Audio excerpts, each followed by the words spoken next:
இங்க நாற்காலி போட்டு என் தலைவன் உட்காந்து என் நான் தம்பி சுடுறத பாத்துருக்கல, சரியா வரல.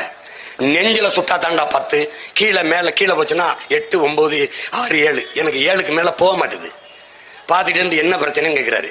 படை நான் எடுத்துன்னு வர்றா இந்த தானே இருக்காரு. இங்க இருந்து சொல்லலாம்ல, கடாவி கிட்ட போறாப்ல, கிட்ட போய் கீழே குனிஞ்சி அண்ணன் வந்து விசையை டக்கு டக்குன்னு அழிக்கிறாருன்னு தலை கலந்துக்குதுன்னு.